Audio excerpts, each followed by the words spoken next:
Hindi nakapagtataka na bagsak below sea level yung approval and trust ratings ng ating Pangulo. At yung pinagtutuunan nila ng pansin na impeachment trial, 1.2% lang po interesado dyan. Wala po silang pakialam dyan. At yan ay pinapakita ng napakataas na trust ratings ni VP Sara Duterte. Alam nyo, natatawa ako nung tinatanong nyo ako, ano bang pinakamagandang paraan para ma-address ni Pangulong Marcos yung corruption? Ang naiisip ko lang ay isa na very effective. Magbitaw siya sa tungkulin. Pero hindi naman niya gagawin yun. Pero kung... Hindi nakapagtataka kung bakit naging negative pa rin ang ratings ng ating presidente ngayon dahil speaking of public trust, hindi talaga natutupad ang kanyang mga pangako, lalo na nung mga nakaraang SONA dahil dinadaan tayo sa mga mabulaklak niyang salita. Pero kung titignan mo yung datos, hindi naman siya feasible, attorney? Ay, totoo. Ang yung mga proyekto na sana ikatutuwa ng ating mga kababayan, katulad ng Bataan Cavite Interlink, yung subway, di ba? Yung pag-restore sana ng Bicol Express, yung maraming makikinabang na mass transport, dinidefund pa, tinatanggalan pa ng pondo at nilalagay sa infrastructure, yung mga unpa-programmed allocations. Pati sa healthcare, yan ay daman-daman ng Pilipino yan, Yung healthcare. Biro mo ba naman saan ka nakakita ng gobyernong nandoon na? Ang sarap-sarap na ng upo noong bilyon-bilyong piso sa PhilHealth, kukunin mo pa para gumawa ka ng mga proyekto na napupunta lamang sa bulsa ng iyong mga kaalyado sa politika. So, tama ka, hindi nakapagtataka na bagsak below sea level yung approval and trust ratings ng ating Pangulo. At katulad ng paulit-ulit na sinasabi ni Ma'am Ina, nalulungkot siya. Kaya mukhang malungkot ang dating mo sa akin ngayon ha? Sad face. Kaya nga attorney at Miss Ina, yung number one na gustong marinig ng taong bayan, bate na rin sa survey na lumabas ngayon, is paano ba susolusyonan, tutugunan ng administrasyon itong issue ng korupsyon. Number one, yung corruption issue. Ang gustong marinig, paano ba yan masusolusyonan? Para itong lahat ng mga problema natin sa bansa, talagang masolusyonan. Attorney, dahil ikaw ba'y naniniwala na lahat ng pagtaas ng mga presyo ng mga bilihin, lahat ng mga kinikeri ngayon ng taong bayan, may kinalaman yung korupsyon dito? Definitely. Sapagkat kung malaki nga, di ba, binibida nila ngayon, naging upper middle income country na daw tayo. Kung yung pera namang yun, hindi naman nagtitrickle down o bumababa sa yung tinatawag ni Lenin na laylayan, baliwala po yun. Halimbawa, ang isang, ganito po yan parang isang sambahayan. May nanay, may tatay, may 3 anak. Okay. Sabihin mo na ngayon ang income nyo ay 10,000. Biglang nagkatrabaho yung isang anak na 50,000. So, naging 60,000 ang income. Yung anak naman yun gastador. Sinusugal, binibili ng droga, ginagasto sa luho yung 50,000 na nadagdag. Ganun pa rin. Mahirap pa rin yung pamilya. Ganun din po yung bansa. At yun pong corruption talaga nung nag-survey po ang ating mga survey companies. Number one po yung concern ng ating mga kababayan. Yung pinagtutuunan nila ng pansin na impeachment trial, 1.2% lang po interesado dyan. Wala po silang pakialam dyan. At yan ay pinapakita ng napakataas na trust ratings ni VP Sara Duterte. Alam nyo, natatawa ako nung tinatanong nyo ako, ano bang pinakamagandang paraan para ma-address ni Pangulong Marcos yung corruption? Ang naiisip ko lang ay isa na very effective. Magbitaw siya sa tungkulin. Pero hindi naman niya gagawin yun. Pero kung hindi niya magagawa yun at alam naman natin hindi gagawin, magkaroon ng honest to goodness na investigasyon naman, katulad ng ICI, yung Independent Commission on Infrastructure, chuchu-chuchu, kuno-kuno, di ba? Sabi, yun daw ay hindi pakikialaman. Ano nangyari? Unang-una, walang transparency. Gumawa pa ng mga guidelines para i-live stream yung proceedings. Ano nangyari? Puro executive session. Isang witness lang ang na-live stream. Si Martin Romualdez, si Sandro Marcos, yung ibang mga kaalyado na dumalo po sa pagdinig ng ICI, puro closed door. Ngayon, yung ICI, sinasabi nila independent. Kanino nagsumiti ng report? Sa Malacanang.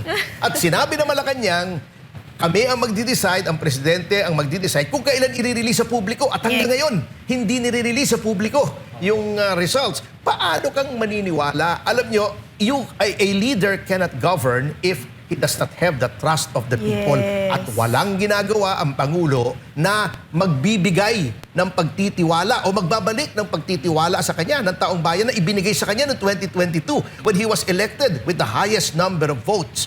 Kumbaga sa Kwan, tama yung sinasabi ng iba nabudol po tayo. Oo nga.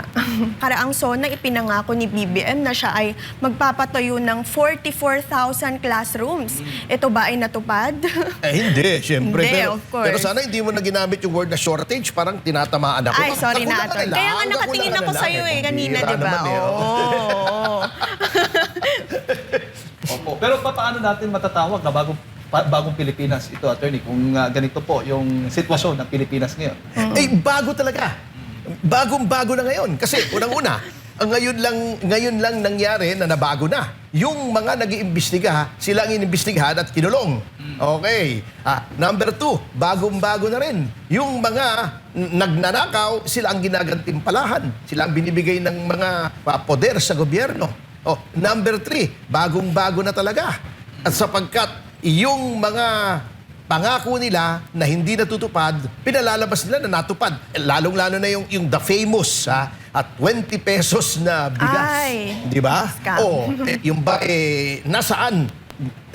Kahit na anong gawin nila, ang ginagawa lamang nila na pagpapalusot at ito ang pamahalang ito ay puro palusot. Sinasubsidize nila ngayon Sinasubsidize, yes. para magmukhang mura. Pero ang nagbabayad din, tayo rin. Tayo Bibili ka rin. ng 20 pesos na bigas, galing din naman sa buwis mo, yung pinagsasubsidize. At ngayon po, ang nangyari, record sa history ng Pilipinas na pinakamalakas mag-angkat ng bigas sa ating buong kasaysayan. So, yun lamang po, very basic. Kaya kasamang Admar, Manang Jade, Ina. Jade, sorry. Oo. Nagagalit kasi ako, kaya nagkamali ako. Iniba na nga nung iba yung lyrics ng bayan ko Di ba? Dapat yun, ang bayan kong Pilipinas. Lupiin ng gintot, bulaklak. Ginawa nilang ang bayan kong Pilipinas, lupain ng mahal na bigas. Oh my gosh. Umaabot pa po ng 60 pesos isang kilo Dahil nagiging dependent po tayo sa import galing sa Thailand and Vietnam. Kasi hindi po ganun kalakas yung local produce natin. Dahil Walang suporte. walang suporta sa ating mga farmers. Kaya nakakalungkot.